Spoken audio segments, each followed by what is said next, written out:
राजगीर के अंतर्राष्ट्रीय convention hall में राष्ट्रीय लोक जनता दल का 3 दिवसीय राजनीतिक चिंतन शिविर का आयोजन रविवार को समाप्त हो गया।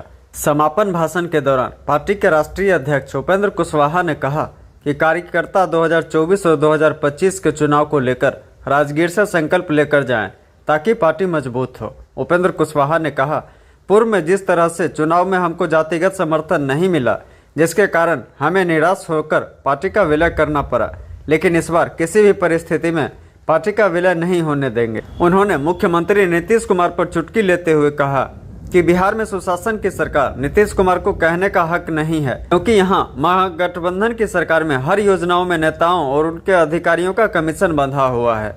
नीतीश कुमार के लगातार पीएम बनने की बात के ऊपर चुटकी लेते हुए उन्होंने कहा कि नीतीश कुमार ने पीएम बनने के अवसर को गंवा दिया। कल तक नीतीश कुमार को पलटू राम, शिखंडी, बेशर्म कहने वाली राजद पार्टी आज नीतीश कुमार को पीएम बनाने को लेकर देश में दौरा कर रही है। आनंद मोहन की रिहाई पर उन्होंने कहा कि समाज के लोग गलत फहमी में हैं कि परिवार के सदस्य को जेल से बाहर किया। नीतीश कुमार ने राजनीतिक लाभ लेने के लिए आनंद मोहन जैसे बाहुबली नेता को जेल से बाहर किया है। उन्होंने चुटकी लेते हुए कहा कि लालू जी तो उड़न खटोला पर चढ़ गए, लेकिन नीतीश को भैंस पर बैठा दिए, वह भैंस भी पानी में डूब गई। जिस भैंस पर आप बैठ गए हैं, आपको भी पानी में लेके चलेगा और केवल नहीं जाएंगे, आपको भी पानी में लेके चलेगा।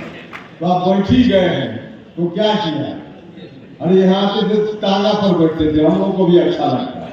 राजगीर में पहले शिविर हुआ, हम भी आए थे उनके साथ, तो टांगा पर बैठे थे, फोटो खिंचाया था, अखबार में छपा, तो अच्छा लगता था कि चलिए टांगा पर बैठे हैं, टांगा लोगों को बैठाने के लिए है तो बैठे हैं। तो अब बैठ गए भैंस पर। लालू जी जब मुख्यमंत्री बने थे तो कहते थे उड़न खटोला पर। लालू जी तो उड़न खटोला पर बैठे थे और लालू जी ने नीतीश जी को कहा बैठा दिया। आप कह रहे हैं कि परिस्थिति आ गई इसलिए हम अपने पार्टी का विलय कर लिया। तो दूसरा सवाल उठ सकता है किसी के मन में कि फिर कभी वैसी परिस्थिति आ जाएगी तो फिर तो आप विलय करने की बात करने लगिएगा। भाइयों और मित्रों, कान खोलकर सुन लीजिए। जनता ने कंजूसी की तो परिस्थिति बन गई थी, तो पहली बार का मामला था, तो इसलिए उस मजबूरी के कारण हम लोगों ने विलय का फैसला लिया। आपके माध्यम से बिहार की जनता से भी हम कहना चाहते हैं कि आप मुकम्मल दीजिए। अब कोई सवाल नहीं उठता है उस तरह का, लेकिन हम आपसे कहना चाहते हैं कि जनता मालिक होती है, उनका निर्णय उनका। अगर कभी दोबारा वैसी परिस्थिति आ भी जाए तो उपेंद्र कुशवाहा इस जीवन में अब पार्टी के विलय के बारे में सोच नहीं।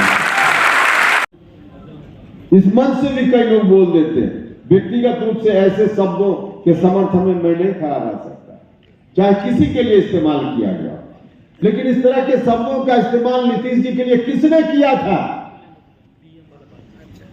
उन्हीं लोगों ने किया था जिसको नीतीश जी आज कंधा पर लेकर दिल्ली और बंगाल घुमा रहे हैं। उन्हीं लोगों ने किया था। और जब सरकार बन गई महागठबंधन के साथ, तब क्या क्या राष्ट्रीय जनता दल के नेताओं ने कहा?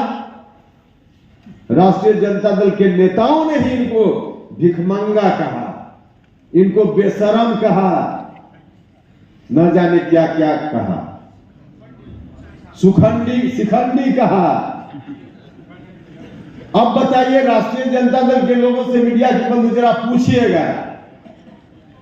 पूछिएगा उनसे, अब जो आप कह रहे हैं कि प्रधानमंत्री बनेंगे नीतीश जी, सुना है कि राष्ट्रीय जनता दल के पटना कार्यालय के सामने किसी ने होर्डिंग्स लगाया है कि प्रधानमंत्री बने। पूछिएगा उनसे कि आप जिनके प्रधानमंत्री बनने की बात कर रहे हो, देश भर में कह रहे हैं कि घूम रहे हैं, तो क्या